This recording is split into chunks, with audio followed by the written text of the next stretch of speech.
Te falar, resolvi aqui a configuração do Lamento com auxílio de um livro antigo chamado Necronomicon.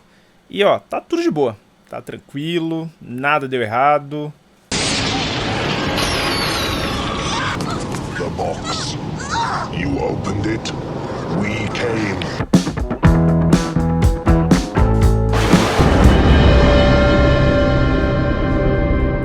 Olá pessoal, no programa de hoje abordaremos dois clássicos absolutos dos anos 80. Franquias que se mostram vivas e relevantes até hoje. E ambas possuem ligação com objetos amaldiçoados que abrem possibilidades para universos de horror. Os filmes são Evil Dead e Hellraiser. Eles possuem qualidades que me fazem tanto gostar do horror oitentista, que são o uso de efeitos práticos, muito gore e aquele ar de baixo orçamento, porém com muita inventividade. Outro fator que fazem desses dois filmes tão especial é o cuidado e a elaboração de suas mitologias. São verdadeiros pesadelos modernos. Recentemente, iniciei aqui no canal um quadro sobre lendas urbanas. E conforme vou pesquisando as lendas, vou vendo como elas vão se modificando e ganhando camadas com a influência de diferentes culturas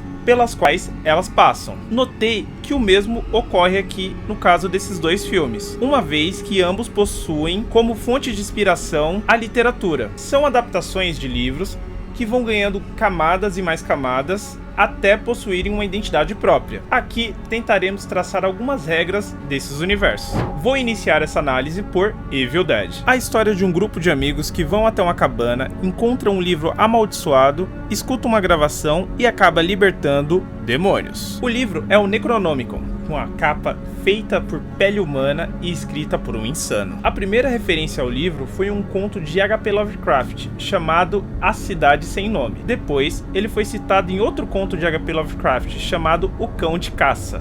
Sentindo as possibilidades que esse livro possuía, Lovecraft decidiu dedicar um texto para chamar de seu, chamado A História do Necronomicon. Vale ressaltar que a referência desse livro apareceu em outros contos, uma vez que Lovecraft se tornou muito influente dentro do horror. E conforme esse livro ia sendo citado em outras obras, passou-se a ter uma lenda urbana de que ele na verdade era um livro real. Era um livro muito poderoso de magia que estava perdido por aí.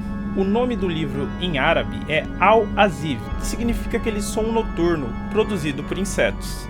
Mas afinal, qual é o rolê desse livro? E por que ele é tão perigoso nesse universo? Acontece que esse livro possui rituais que podem abrir ou selar passagens para o além.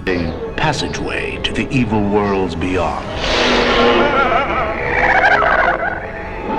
E o que acontece no filme? A galera sempre acaba liberando, através dessas passagens, um espírito das trevas com muito sangue nos olhos. E ele ainda traz no combo outros espíritos menores. E eles são conectados por, olha lá, uma espécie de mente de colmeia. E o que eles fazem? Eles se inscrevem no canal, eles deixam um like, comentam, divulgam e assistem todo o conteúdo incrível que é produzido. O que os demônios fazem na real, Eles possuem suas vítimas, transformando elas em Deadites. Eles mudam sua forma, Ficar com o rosto meio deformado e se tornam extremamente agressivos.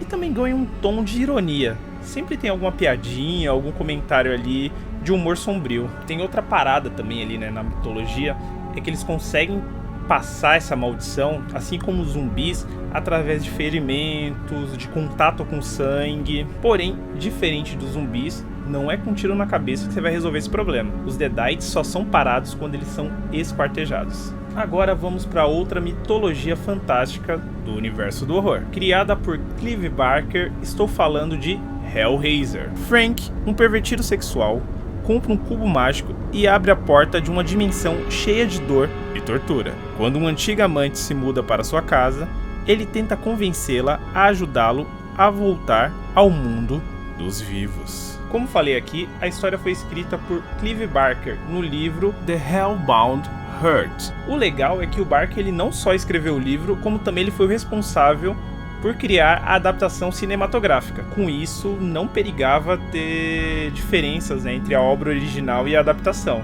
é extremamente fiel. E também vemos um cuidado com a construção da mitologia. Os seres sobrenaturais dessa franquia são os Cenobitas. A figura mais conhecida desse grupo é o líder deles, o famoso cabeça de prego, Pinhead. A frase, que costuma descrever esses seres é: anjos para alguns, demônios para outros. In the further regions I experience demons to some, angels to others. E para invocar esses seres, você precisa resolver o enigma da caixa de Le Marchand, que também é conhecida como configuração do lamento. Enquanto em Evil Dead nós víamos as criaturas com comportamento agressivo e violento, aqui vemos criaturas um tanto quanto formais. São sacerdotes que prometem à pessoa que os invocou prazer absoluto. Só que é aí que entra o X da questão, porque prazer absoluto para esses seres é tortura e morte. Aí não, meu patrão? Essas criaturas vêm de uma dimensão na qual o inferno é um labirinto comandado por um ser cósmico chamado Leviatã. As regras são simples.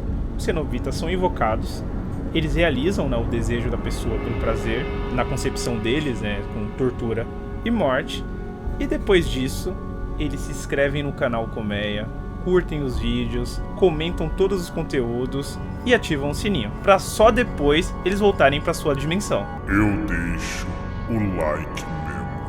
Um último destaque é que o visual desse Cenobita sempre é muito fantástico, é muito elaborado e dá uma certa agonia que você vê ali, pele retorcida. É bom.